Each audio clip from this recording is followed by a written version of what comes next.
All right, finally, time for the top 20 NRL players. This was really hard. I decided to rule out Roger Tuivasa-Sheck because I looked through the stats of this year and stuff like that. But I just thought, he's sort of I don't know if he's really an NRL player right now. So I've ruled him out. Just a little bit of context. The way I've viewed it is it's a tough one to do. It's not purely off this season, but this season's a huge influence. So the way I've done it is it's basically like you're doing a draft for a single season or like a single game or like a 5-game series, something like that. So you don't know anything about the team, who's in there. All you know is that this player is going to come to your club. You're not factoring in like marketing or business or anything like that. You're just factoring on-field performance. And so a lot of it is based on 2021, but we also can include injured players who didn't maybe play their best in 2021 and stuff like that. So, you sort of just got to humor me a little bit, but let me know what you think down in the comments and or DM me on Instagram, whether you agree or not. Honourable mentions go to Isaiah Papali'i, incredible player this year, but for me, just didn't make the cut. Isaiah Yeo, Joey Manu, David Fafita, Mitchell Moses, Jai Arrow, Daniel Saifidi, Christian Welch, Jaden Campbell. I know that's a rogue, but I just think he's that good that I almost put him in there because I reckon by the end of next year he'll definitely be in there, but not enough games for me at the moment. And then Zach Lomax, who I think is the best centre in the game. All right, time for my top 20. Number 20, I've got Angus Crichton. And if I'm not there's sort of one other, but he's pretty much the only back rower in here. I just think, I love Angus Crichton, think he's a gun, think he's the best back rower. That's why I've picked him. But the reason there's only one back rower is I just think you can sort of find like a working class, if you get what I mean, like a nut trucking, no frills back rower who will do a job for you and it will suffice. I think there's other positions that are more important to fill. So I've got Angus Crichton as the number one back row, and he's the only one in this list. So Angus Crichton, number 20, huge gun. We've seen it on Origin. In Origin, we've seen it for the Roosters. We've seen it for the Rabbitohs. Absolute beast. Number 19, definitely not his best year, but Jason Tamalollo, I just still think on his day, he can be the best middle forward in the game. I don't have him as the highest middle forward, quite far from it, actually. But I just think what he's done in the game, and we know, there's a few people who've had great careers and they're not good right now, so I'm not going to include them. But for me, with Tamalollo, he could easily come out next week or after a bad game, he could easily come out and run 180 meters. It's just a bit of a form slump. Number 18, I've got Ryan Papenhuyzen. You could say it's a bit low. I think a lot of people would have him top 10. I know we were talking about whether he's better than Teddy at the start of the year, but for me, if you take him out of the Storm and just put him into an average team, which is what we're pretending for this situation, I think he would be a very good player and he'd be very explosive, but I don't think he would single-handedly win you games like some of the other fullbacks. I just think he's very good at everything, and that's why he's in the top 20 players in the game. For me, he's just not as good as some of the other fullbacks. And I just think he benefits from being in the Melbourne team that's got a lot of ball players, and he can sort of just stick to being an explosive runner. But Papenhuyzen's a gun. Number 17, Luke Kiri. Yes, he's pretty much missed all of this year and part of last year, but I still think when he's in full swing, he's one of the best 5'8" in the game, or halves, whichever position he plays. If I had my choice, I'd probably have him higher, but I just thought that, because he's been injured, I maybe should put him a bit lower. But Luke Kiri, absolute gun. Really excited to see him back next year, to be honest. Partnering Sam Walker, that'll be really interesting to watch how that dynamic works. Number 16, I've got my first prop. I guess if Tamalolo's a lock, I've got my first prop of the list, Adam Fanue-Blake. Controversial, probably. I don't think he would be in many of people's top 20, but I think he's an absolute beast. And for me, like I said with Tamalolo, on his day, he can be the best prop. I know, like he was good for the Warriors, really good, but I don't think he really had a game where he was at his damaging best, where we saw for Manly, like he single-handedly won them a couple games in the middle. Number 15, Kalen Ponga. This guy's probably taken a bit of a decrease from last year, but I still think on his day he's a gun. We saw it last weekend in the first finals week that he put on an absolute show. We've seen it in Origins. He's a big game player. I just want more hands on the footy from him. But if we're drafting a team, he's probably going to be your number one pick. So like your first round pick. So you're going to be giving him the nut.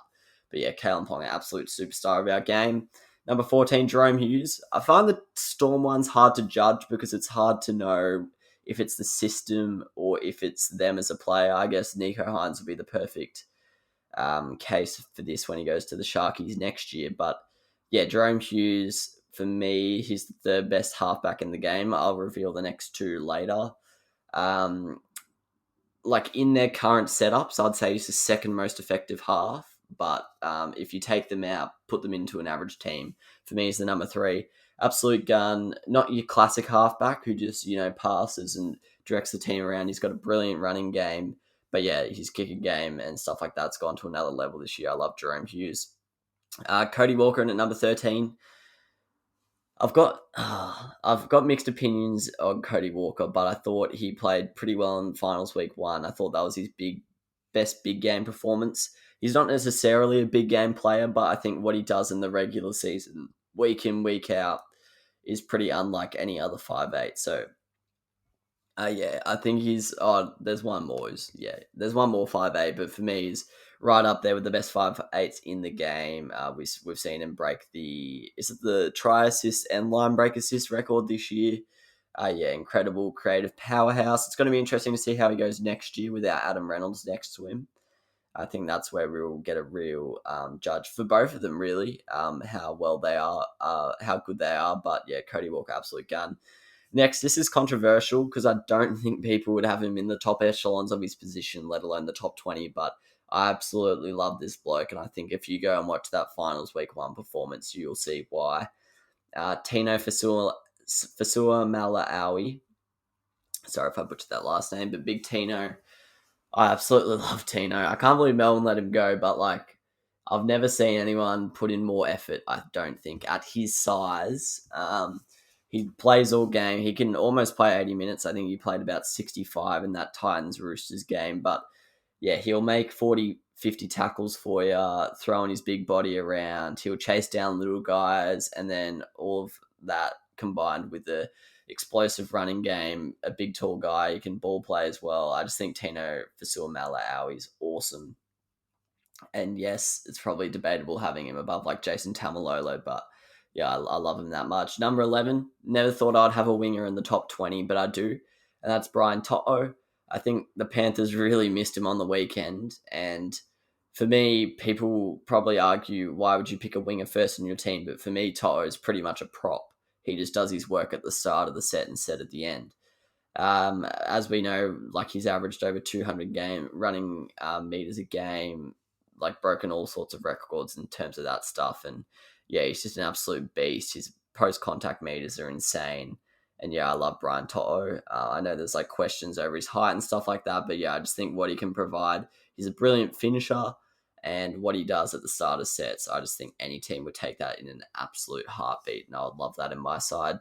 Number 10, I've got Cameron Murray. Similar to Tino, people probably wouldn't have him because you don't, when you think of gun players, explosive players, you don't think of Cameron Murray. He's rarely making line breaks and stuff like that, but he's the perfect ball-playing lock.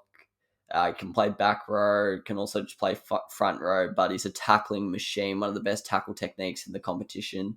Absolute workhorse, gives 110% every week, and he'll run his ass off into the opposition middle. So yeah, for me, Cameron Murray, I love him in the top 10. Number 9, I've got the Cheese. He was a tough one to rank. But for me, I just thought of it, you're getting one of the best middle forwards in the game, plus someone who can be a top 5 hooker in the competition. So for me, even though he's probably benefits from the Storm, but yeah, he's a try-scoring threat. He's a brilliant service provider from hooker. He's a great tackler, and he's a gut runner when he plays in the middle. So for me, the Cheese is number 9. Number 8, I've gone with DC. He's my second halfback. As I mentioned before, I'd have Hughes above him if we compared them in their systems. But if we took them out, put them into a neutral team, I would have DC above Hughes.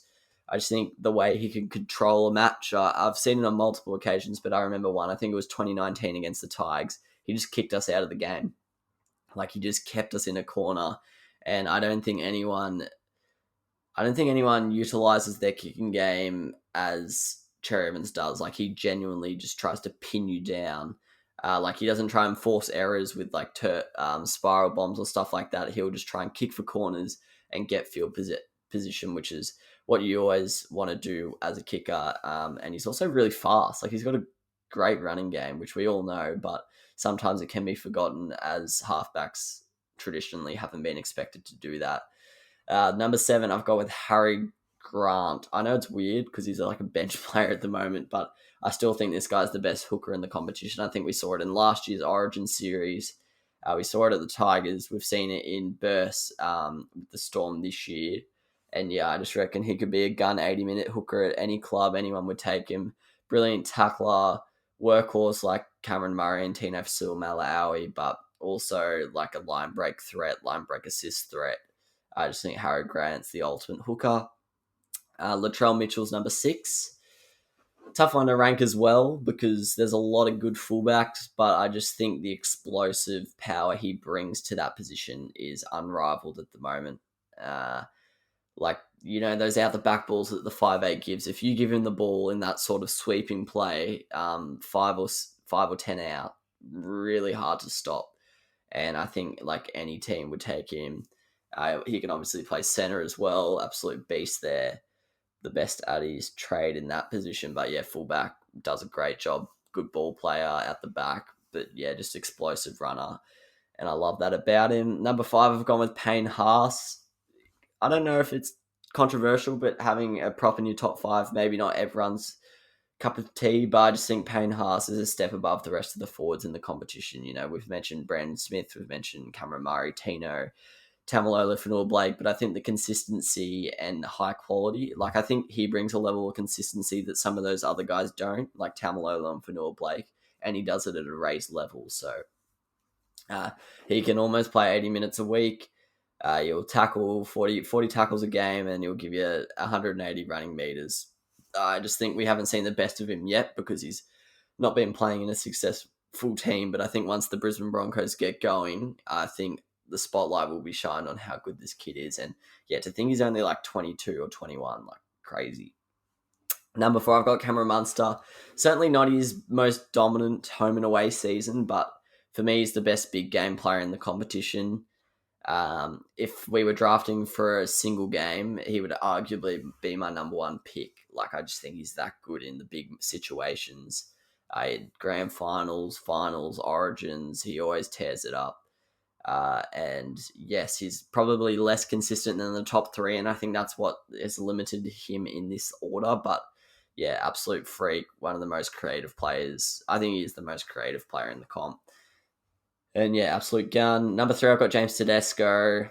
Not my top 3 is probably pretty dull. It's probably a given, but yeah, Teddy in a number 3. I just think there's no other player like him who will just give you a 9 out of 10 every week at fullback with the odd 10 out of 10. We saw him in 2019 and 2020 absolutely tear the sport up, and people probably think he's fallen off a cliff since then, but that's not true at all. His team's just not been as successful, so you haven't seen him been scoring tries and stuff like that as much. But yeah, he's still every bit as good as he was. His defensive work is unrivaled for me at the position, and yeah, just an absolute gun. Like, I love Teddy so much. I think he's so good. Well, everyone does, but I just want to get around him. Then number 2, this was a tough one, bit of a 50-50 like the Dally M this year, but just because of his consistency and his track record and his maybe position has a bit more value, I've gone with Nathan Cleary 1, Turbo 2. I just think Turbo's a gun, but if we're looking at it, say if we're drafting for the 2022 one, he's more injury prone. He's dominated, but he's only really dominated for 18 months, where Cleary's been really, really good for 3 or 4 years now. and Cleary's elevated his game. I don't want to bag out Tom. Like, I don't want to compare them in that sense. They're both freaks of nature, and they're the 1 and 2 players in the comp for my liking. But yeah, that's why I've gone with Ples number 1. But yeah, Turbo, don't really need to say much, do I? Probably the best individual season of all time this year. His team was basically coming last, and then he joined them and they became a top 4 powerhouse. So that basically says enough. And then number 1, Nathan Cleary hasn't lost a regular season NRL game since, I think, round 10 in 2020. That says enough. There's some question marks over his big game performances, but I think in this year's season in Origin and big Penrith games, I think he's sort of proved the doubters wrong. I think he's gone to a new level. He's a genuine try-scoring threat these days. His kicking game's unrivaled. And yeah, I just think Nathan Cleary is the best player in the sport. And if I had to draft someone, he would be my number 1 pick. So let me know what you thought of that list. It was really hard. It's really hard to like compare the positions. I would happily do a top 20 halfbacks, fullbacks, etc. But when you actually compare them across, like, it's hard to compare a center to, a fullback, because, the 7th best fullback might be better than the best center. So yeah, that was a tough one, but hopefully you enjoyed that list. Let me know if I've forgotten any. Some of the big absentees from last year's list, maybe. Damian Cook didn't even go close for me. I just think he's been really pretty average for a couple of years now. Like, he's not bad at all. He's still a top half hooker, but I think the likes of Harry Grant, Brandon Smith, even Coruscant, I think they've sort of taken the position to a new level, and Cook hasn't really gone with them in terms of his consistency. Wade Graham was one I was unsure of. We've hardly seen him this year, but on his day, he could be the best back row on the comp. Now there's questions about whether he'll, whether he's past his prime and stuff like that. But yeah, Reid Marnie was another tough one, I thought. And Jerome Luai, missed him out. And Josh Papali'i, he was probably like top 10 last year, and he's not even made the cut this year. So yeah, that was maybe a bit stiff, but I just think his year was really disappointing. I know I said that about Tamalollo, but I think it's different stories there. But yeah, let me know what your top 20 would be, or if you would make any changes to mine. Now looking It's a miracle! Oh yeah! What about that one? Unbelievable! Balotelli, Aguero! Crowd cheers. Here's Siddle.